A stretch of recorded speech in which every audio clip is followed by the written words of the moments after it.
The rain hammered against the windows of Windsor Castle that cold November morning. Inside the ancient stone walls, a 12-year-old boy stood perfectly still, watching something that would change his understanding of duty forever. Prince George had always known he was different. While other kids worried about football practice and video games, he carried the weight of a future crown. But on this particular morning, he wasn't thinking about being king someday. He was thinking about the young soldier standing in the freezing rain outside. The guard had been there for 2 hours. No movement. No shelter. Just the relentless downpour soaking through his red tunic and tall bearskin hat. George pressed his face closer to the cold glass, his breath fogging the window. The soldier couldn't have been much older than 20. Maybe 22. Young enough to remind George of his older cousins. Why doesn't he move? George whispered to himself. His protection officer standing nearby glanced out the window. That's his duty, Your Royal Highness. The Queen's Guard doesn't leave their post. Ow. He'd seen the guards his whole life. Tourists would make faces at them, trying to get them to smile or flinch. His younger siblings had even giggled at them during ceremonies. But George had never really seen them before. Not like this. Not as real people with families and feelings. Before you continue with this story, if you're enjoying these real-life emotional moments, subscribe to our channel. We bring you the most heartwarming, true stories that remind us what really matters in life. George turned away from the window, but something pulled him back. The soldier swayed slightly, just for a second, almost invisible, but George saw it. The rain was getting heavier. The temperature was dropping, and this young man was standing there because what? Because of tradition? Because of George's family? A strange feeling twisted in his stomach. Not guilt exactly, but something close to it. Responsibility, maybe, or awareness.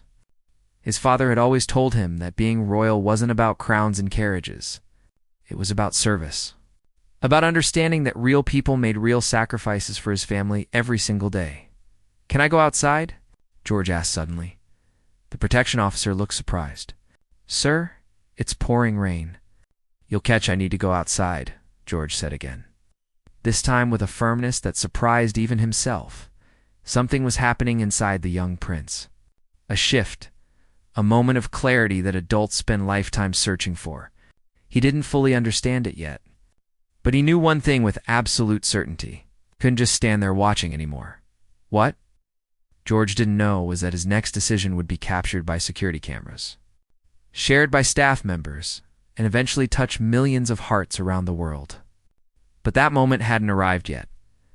First, he had to do something he'd never done before. Something that would test whether the rules applied to princes too. And the answer would surprise everyone. George moved toward the door with purpose, his protection officer close behind. His heart hammered in his chest, but not from nervousness. It was something else. Something that felt like courage mixed with urgency. "Your Royal Highness, perhaps we should inform your father first," the officer suggested gently. George paused at the doorway. His father, Prince William, was in meetings all morning. His mother was with Princess Charlotte at a school event. For the first time in his sheltered life, George realized he could make a choice on his own. A real choice that mattered. "This can't wait," he said quietly. The officer studied the young prince's face for a long moment, then nodded. "I'll accompany you, sir." They walked through the castle's corridors, past portraits of long-dead monarchs who had made decisions that shaped nations. George wondered if any of them had ever felt this small knot of determination in their stomachs. Probably not over a soldier in the rain, he thought. But maybe that was the problem. The heavy door opened, and the November wind hit George like a cold slap. The rain was even worse than it looked from inside sharp, freezing needles that found every gap in his jacket. He immediately started shivering. But he pushed forward across the courtyard. The young guard stood at attention, eyes forward, face streaming with water. Up close, George could see the exhaustion in his features. The rigid control it took to stand that still, the quiet suffering in every carefully maintained breath. George stopped 3 feet away. He had no idea what to say. No protocol for this moment. His tutors had taught him diplomatic greetings in 6 languages, but nobody had taught him how to talk to someone who couldn't talk back. "Excuse me," George said, his voice smaller than he intended. The guard's eyes flickered for just a fraction of a second, but he remained perfectly still, silent, obedient to rules that had existed for centuries. George tried again, louder this time. I'm Prince George." It felt strange saying it out loud. It's obvious. The guard obviously knew who he was, but George didn't know what else to say. His cheeks burned despite the cold. The protection officer shifted uncomfortably behind him. This wasn't how things were done. There's a chain of command. Proper channels. You didn't just walk up to a Queen's Guard and start a conversation. Especially not if you were 12 years old. Especially not if you were destined to be king. But George wasn't thinking about any of that anymore. He was thinking about the tremor he'd seen in the soldier's legs, the blue tinge around his lips, the way his fingers gripped his rifle with knuckles that had gone white. "How long have you been out here?" George asked. No response. Of course, no response. The guard stared straight ahead, rainwater running down his face like tears he wasn't allowed to shed. George felt frustration rising in his chest. Not at the soldier, but at the unfairness of it all. At rules that made sense in a history book, but seemed cruel in real life. At a system that asked young men to suffer in silence while everyone else stayed warm and comfortable inside. Then something unexpected happened. George remembered a conversation from months earlier. His father had taken him aside after a formal ceremony. They'd watched the changing of the guard together, and George had been bored, fidgeting with his collar. William had noticed, "You know what separates a good leader from a great one?" His father had asked. George had shrugged. "Being smart?" "No," William said, crouching down to George's eye level. "It's understanding that every person you lead is someone's son, someone's brother, someone who matters beyond their uniform." At the time, George had nodded without really understanding. But standing in the freezing rain, watching this young soldier suffer through his duty, those words suddenly made perfect sense. George took a deep breath. The rain plastered his hair to his forehead. His expensive jacket was soaked through. He was shivering so hard his teeth chattered. But he didn't move. If this soldier had to stand here, then George would stand here too. "Your Royal Highness, you need to go inside," his protection officer urged. "You'll fall ill." George shook his head. "Not yet." Minutes crawled by. The cold crept deeper into George's bones. His feet went numb. His fingers ached. 5 minutes felt like an hour. He tried to imagine standing like this for 2 hours. For hours. An entire shift. The thought was almost unbearable. The guard's expression remained neutral, but something changed in his eyes. A flicker of awareness, maybe even concern. Here was a child, choosing to suffer alongside him for no reason other than, what? Solidarity? Understanding? George's mind raced. There had to be something he could do. Some way to help without breaking the rules that kept the guard silent and still. Then it hit him. He couldn't give an order, he was just a kid. He wasn't king.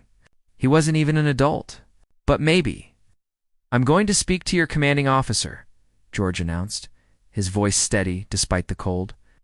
"I'm going to tell them that I, Prince George, am giving you permission to take shelter. Just for 10 minutes. To warm up, the protection officer inhaled sharply. "Sir, is that not allowed?" George interrupted, turning to face him. "Can't I do that?" The officer hesitated. Technically, a royal could make such a request. It would go through proper channels.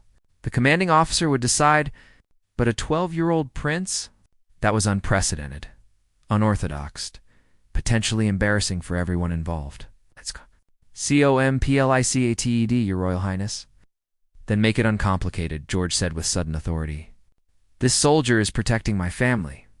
He's standing in the freezing rain for us. The least we can do is make sure he doesn't get hypothermia doing it." The words came out stronger than George felt. Inside, he was terrified. What if they laughed at him? What if his father got angry? What if he was breaking some ancient rule and didn't even know it? But he couldn't just walk away. Not now. Not after seeing what he'd seen. not after finally understanding what his father had tried to teach him. The protection officer pulled out his radio. "This is Unit 7. I need to speak with the officer of the guard. Immediately, we have a situation." George's heart pounded. There was no turning back now. In the next few minutes, he would either help this soldier or make a complete fool of himself in front of the entire palace staff. The guard's eyes moved slightly, it's just a fraction, to meet George's gaze. And in that brief moment of broken protocol, George saw something that made everything worth it. Gratitude. Pure, unspoken gratitude in the young soldier's eyes.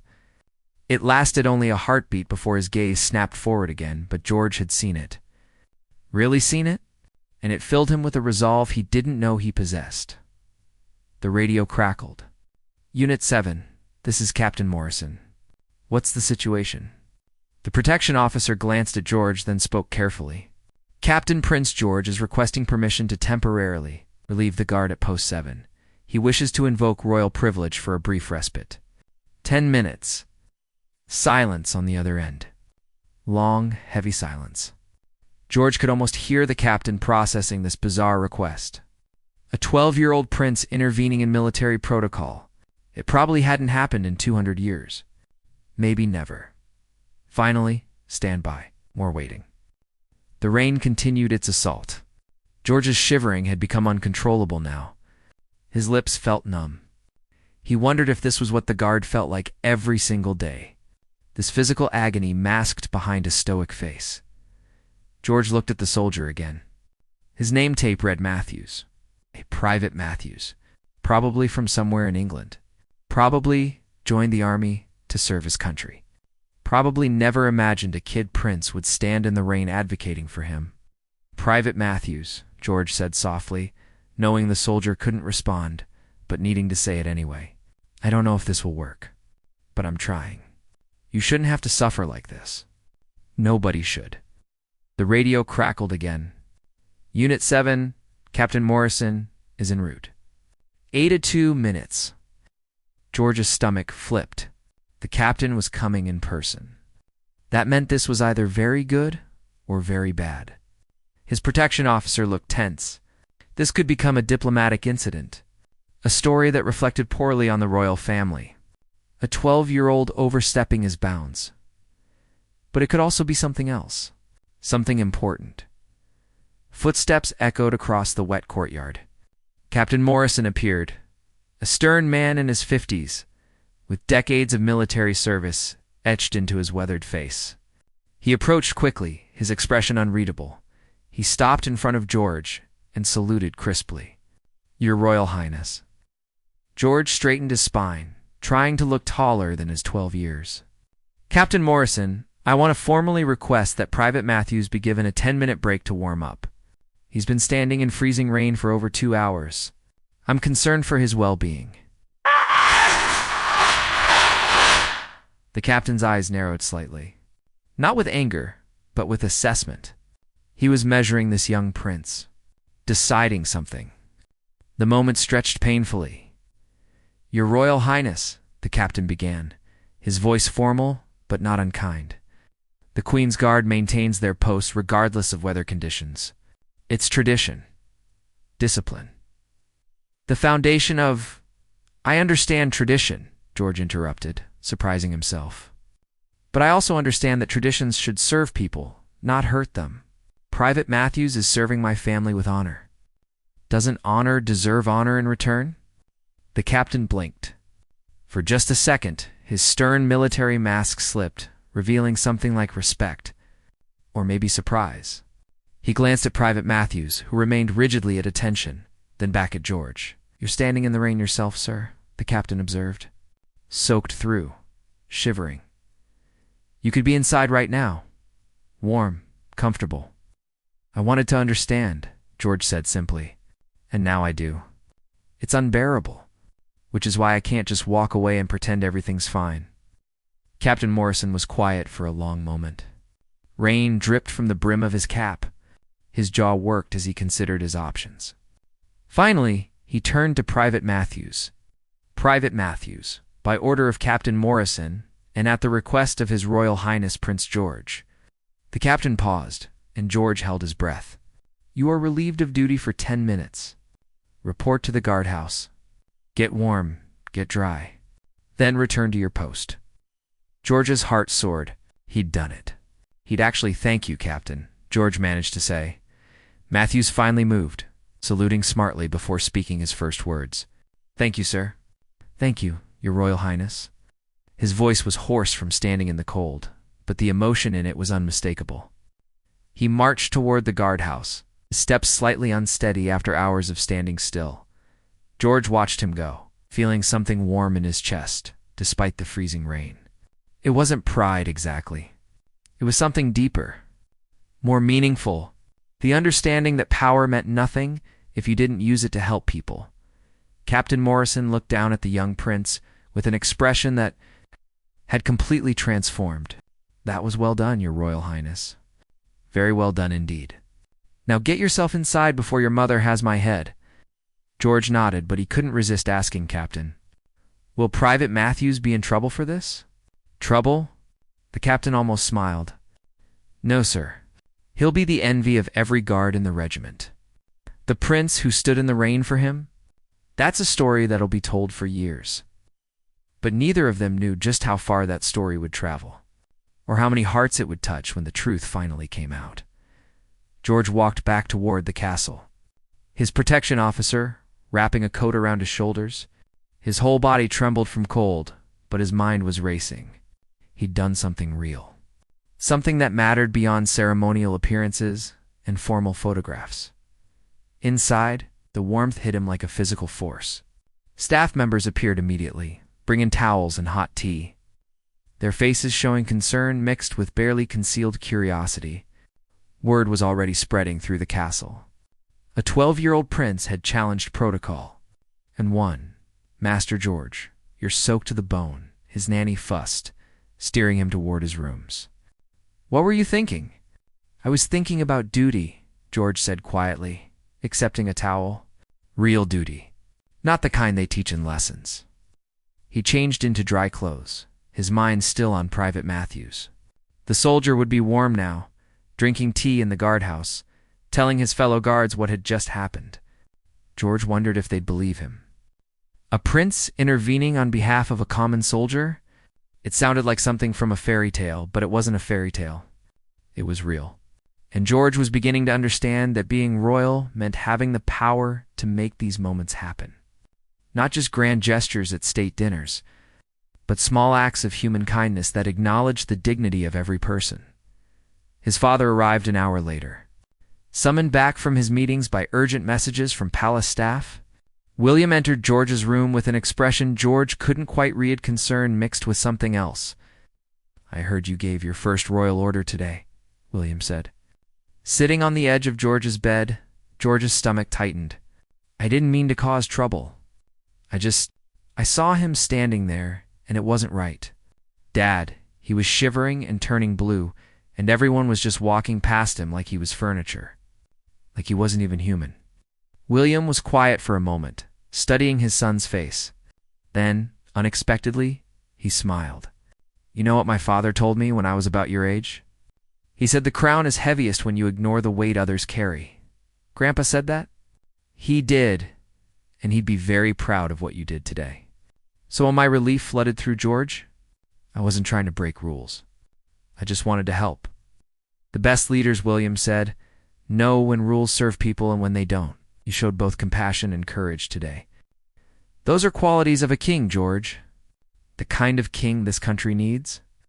George hadn't thought of it that way. He'd just been a kid trying to help someone who needed it. But hearing his father's words, he began to understand that maybe that was exactly the point. Being royal wasn't about being separate from people.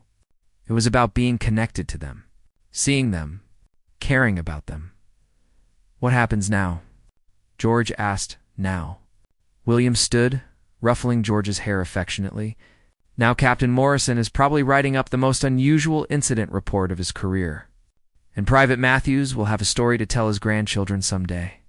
And you've learned something that most people never figure out, that real power is using your privilege to help others, not to elevate yourself. After his father left, George sat by his window watching the rain slow to a drizzle. The guard post was occupied again, a different soldier now, standing at attention. George wondered if he knew what had happened. If the story was already making its rounds through the barracks, he didn't know that several palace staff members had already shared the story with friends. That by evening, it would be on social media, growing and spreading like wildfire. That journalists would pick it up, verify it, and run with it. That within days, the story of the 12-year-old prince who stood in the rain for a soldier would circle the globe. But even if George had known all that, it wouldn't have changed what he did. Because for the first time in his young life, he'd understood something fundamental about the crown he would one day wear. It wasn't a symbol of power over people. It was a responsibility to people. The next morning, George was surprised to find a handwritten note delivered to his breakfast table. The envelope was simple, unmarked, except for his name, written in neat, careful handwriting. George opened it carefully, unfolding the single sheet of paper inside. Your Royal Highness, I have served in Her Majesty's forces for 4 years. I have stood watch in rain, snow, and scorching sun. I have guarded palaces, castles, and royal residences. But yesterday was the first time anyone royal or otherwise stood with me in the rain. You did more than give an order. You showed me that my service matters to the family I protect, that I am seen. Thank you for your compassion. I will never forget it. With deepest respect, Private James Matthews. George read the note 3 times. His eyes stung, though he told himself it was just tiredness. He carefully folded the paper and tucked it into his desk drawer. This was something worth keeping, something real. At school that day, word had somehow spread.